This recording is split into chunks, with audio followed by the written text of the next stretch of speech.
Huh?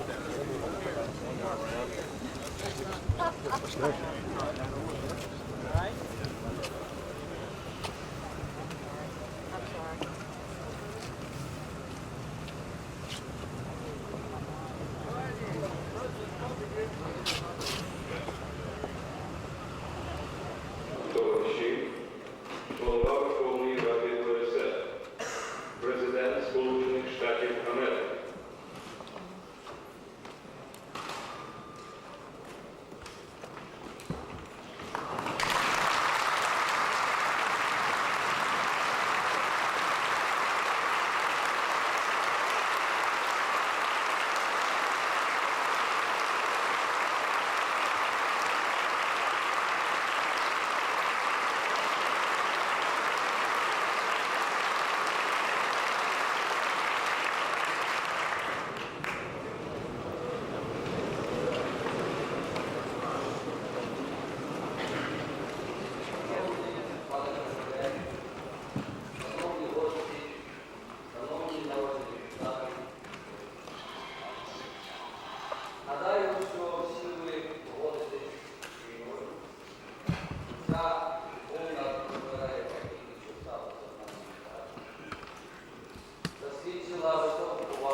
Part in the construction of the European home, and on this basis of sovereignty, fraternity, friendship and cooperation with all other republics and with countries abroad. Along this idea, all political forces in Ukraine are coming together, and this is the only thing that can guarantee stability. So people in this room and outside of this room, representative of all ethnic groups who live in Ukraine, they feel that the land of Ukraine is the motherland, and we try to build our work based on this idea, and we place our hopes for the future proceeding from this. So now here is the President of the United States, Mr. George Bush.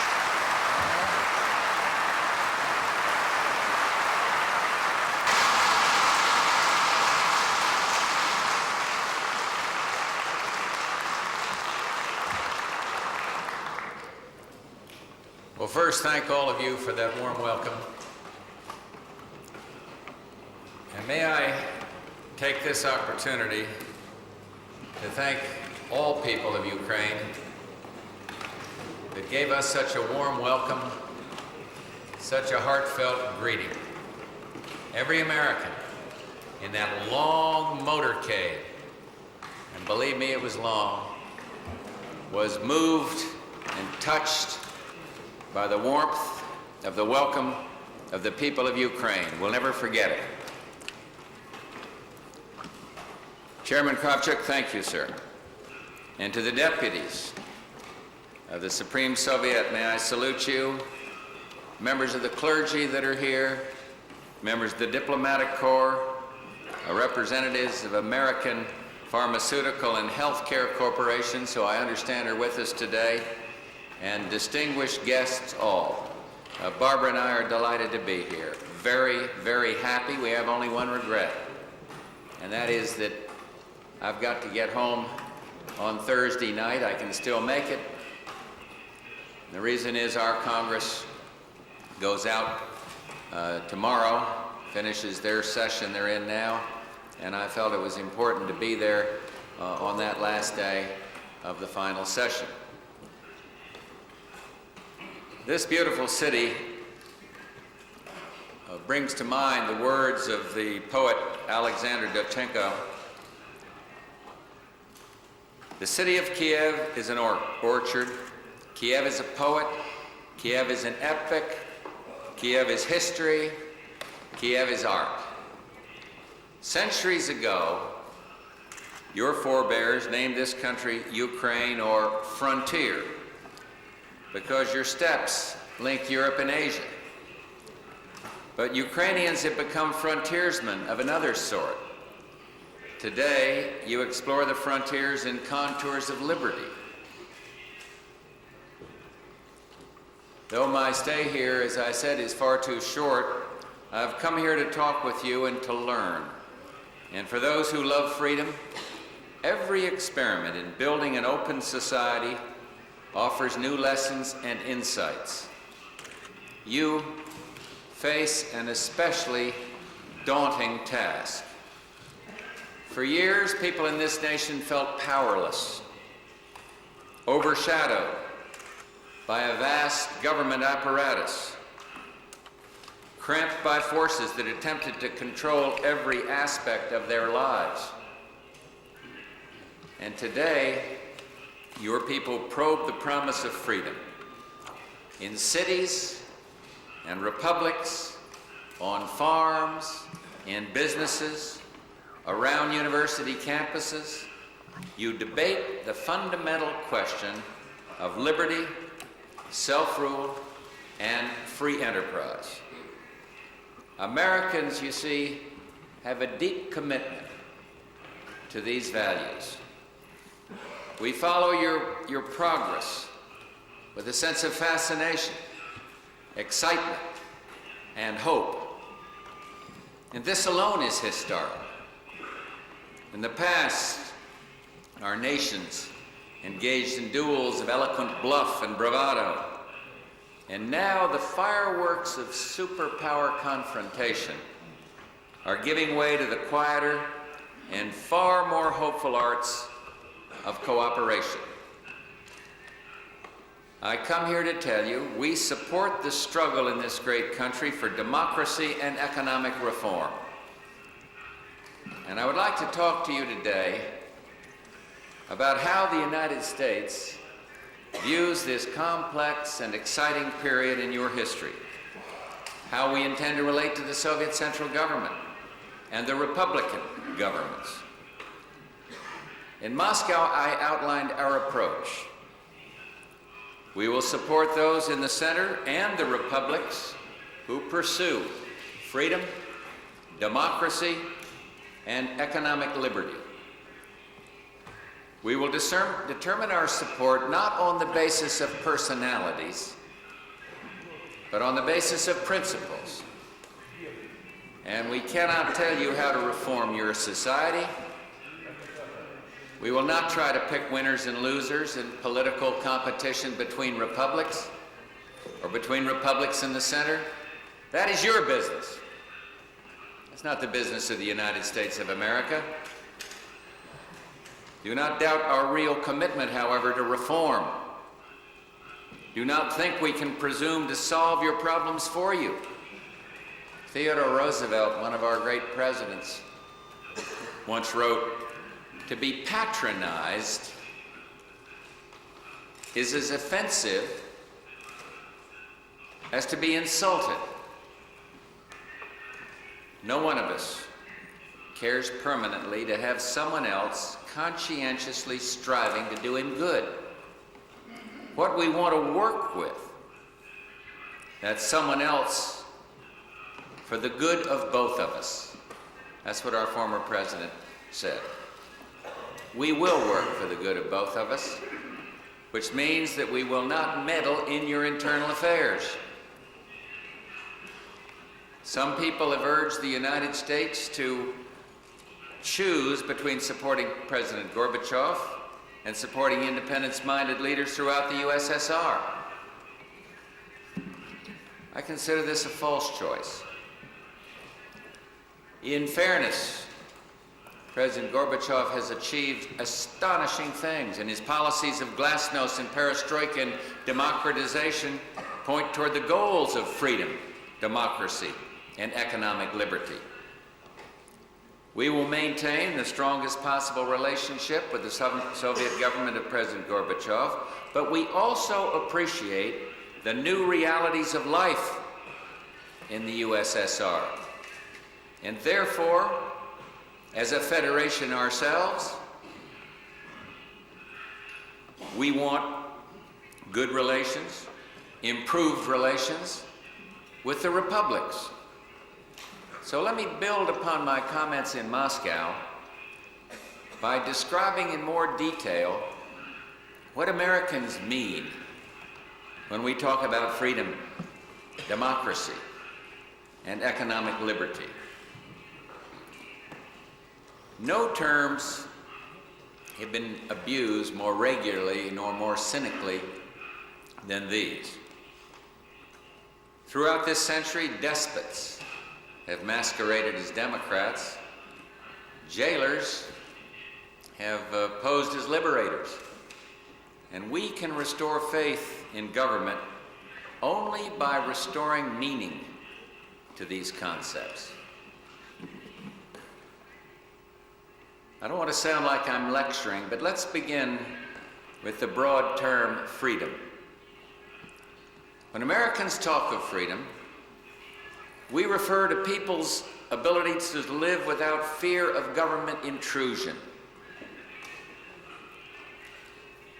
without fear of harassment by their fellow citizens, without restricting others' freedom. We do not consider freedom a privilege to be doled out only to those who hold proper political views or belong to certain groups. We consider it an inalienable individual right bestowed upon all men and women. Lord Acton once observed, "The most certain test by which we judge whether a country is really free is the amount of security enjoyed by minorities." Freedom requires tolerance, a concept embedded in openness and glasnost, and in our First Amendment protections for the freedoms of speech, association, and religion, all religions. Tolerance nourishes hope. A priest wrote of glasnost, "Today, more than ever, the words of Paul the Apostle, spoken 2,000 years ago, ring out. They counted us among the dead, but look, we are alive. In Ukraine, in Russia, in Armenia, and the Baltics, the spirit of liberty thrives."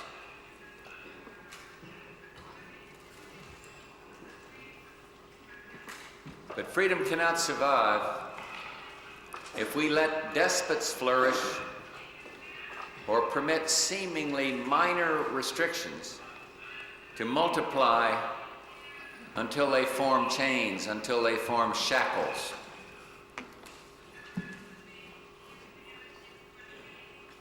Later today, I'll visit the monument at Babi Yar, a somber reminder, a solemn reminder of what happens when people fail to hold back the horrible tide of intolerance and tyranny. And yet freedom is not the same as independence. Americans will not support those who seek independence in order to replace a far-off tyranny with a local despotism.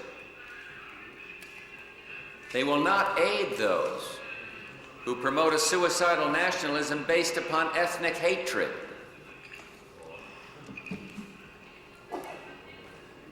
We will support those who want to build democracy. And by democracy, we mean a system of government in which people may vie openly for the hearts and, yes, the votes of the public.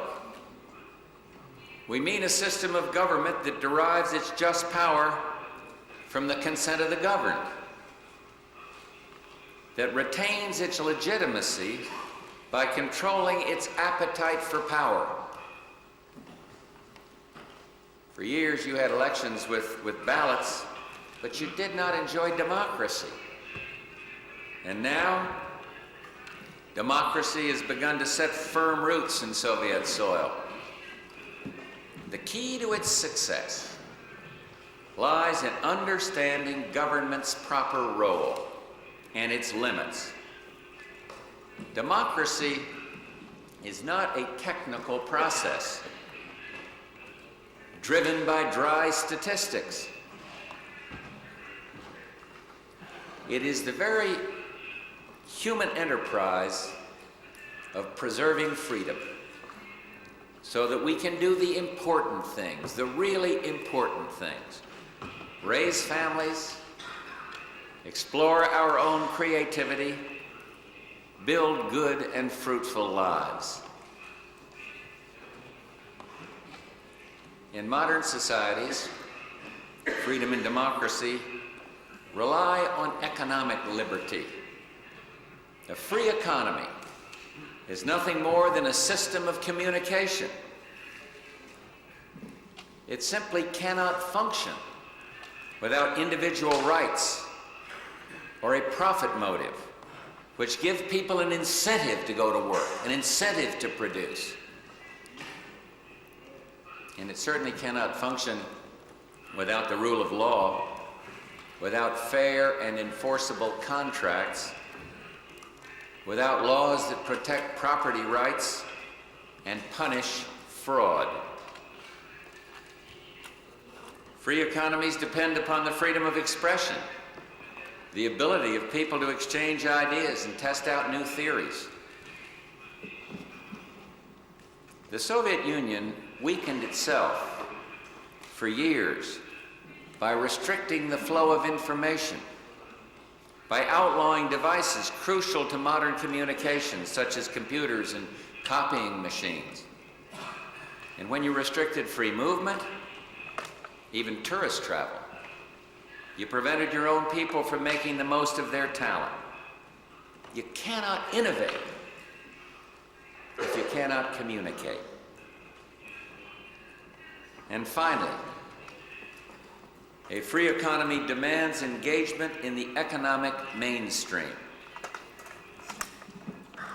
Adam Smith noted 2 centuries ago, trade enriches all who engage in it.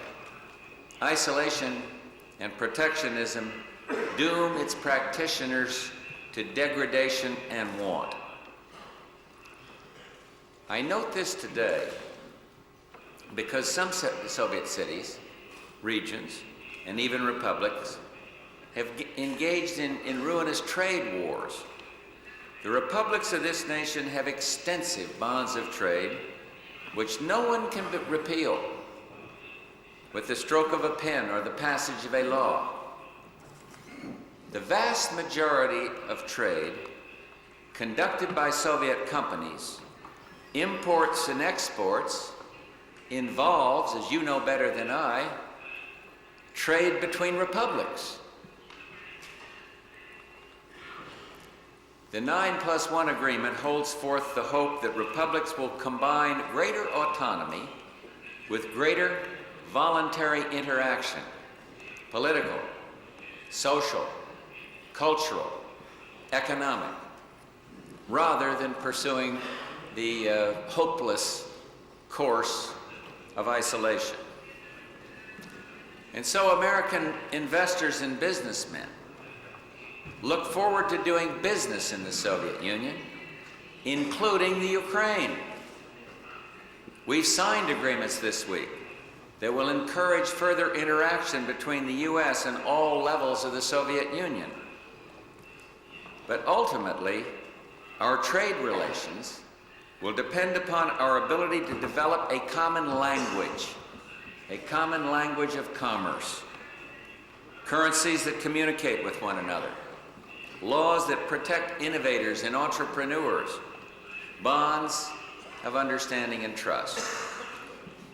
It should be obvious that the ties between our nations grow stronger every single day. I set forth a presidential initiative that is providing badly needed medical aid to the Soviet Union. And this aid expresses American solidarity with the Soviet peoples during a time of hardship and suffering. And it has supplied facilities in Kiev that are treating victims of Chernobyl. You should know that America's heart, the heart of all, hearts of all, went out to the people here at the time of Chernobyl. We have sent teams to help you improve upon the safety of Ukrainian nuclear plants and coal mines. We've also increased the number of cultural exchanges with the republics, including more extensive legal, academic, and cultural exchanges between America and Ukraine. And we understand that you cannot reform your system overnight. America's first system of government, called the Continental Congress, failed because the states were too suspicious of one another, and the central government too weak to protect commerce and individual rights. And in 200 years, we've learned that freedom, democracy, and economic liberty are more than terms of inspiration. They're more than words. They are challenges. Your great poet Shevchenko noted, "In your own house, can you have your truth, your strength, and freedom?" No society ever achieves perfect democracy, liberty, or enterprise. But if it makes full use of its people's virtues and abilities, it can use these goals as guides to a better life. And now, as Soviet citizens try to forge a new social compact, you have the obligation to restore power to citizens demoralized by decades of totalitarian rule. You've got to give them hope and inspiration, determination, by showing your faith in their abilities. Societies that don't trust themselves or their people cannot provide freedom, and they can guarantee only the bleak tyranny of suspicion, avarice, and poverty. An old Ukrainian proverb says, "When you enter a great enterprise, free your soul from weakness." The peoples of the USSR have entered a great enterprise, full of courage and vigor. And I've come here today to say we support those who explore the frontiers of freedom. We will join these reformers on the path to what we appropriately call a new world order. You're the leaders. You are the participants in the political process. And I go home to an active political process. So if you saw me waving like mad from my limousine, it was in the thought that maybe some of those people along the line were people from Philadelphia or Pittsburgh or Detroit, where so many Ukrainian Americans live, where so many Ukrainian Americans are with me in the remarks I've made here today. This has been a great experience for Barbara and me to be here. We salute you. We salute the changes that we see. I remember the French expression, vive la différence, and I see different churnings around this chamber, and that's exactly the way it ought to be. One guy wants this, another one that. That's the way the process works when you're open and free, competing with ideas to see who's going to emerge correct and who can do the most for the people in Ukraine. And so, for us, this has been a wonderful trip, albeit far too short. And may I simply say, may God bless the people of Ukraine. Thank you very, very much.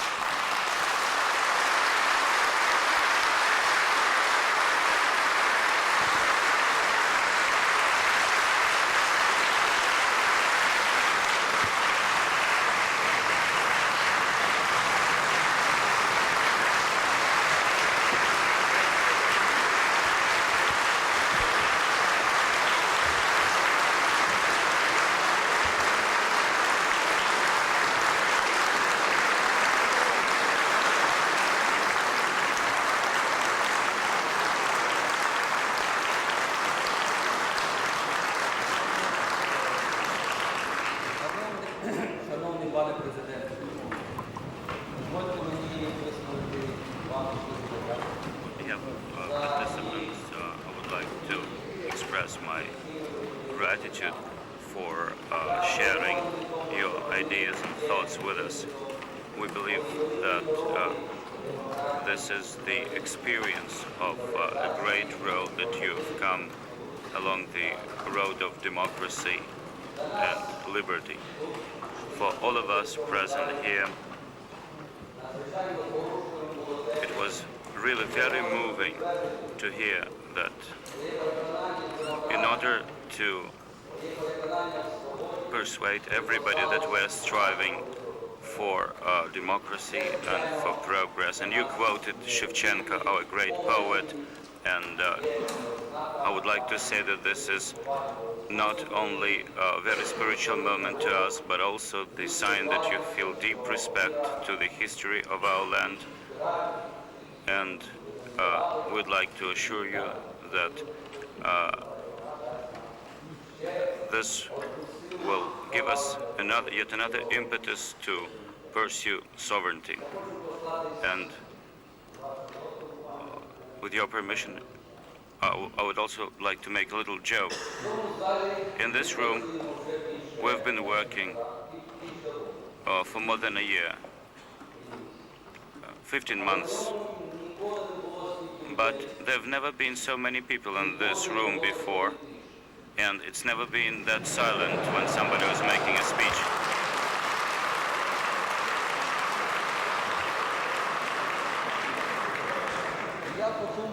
And I just thought that, well, it would be great existence for me if you come here more often.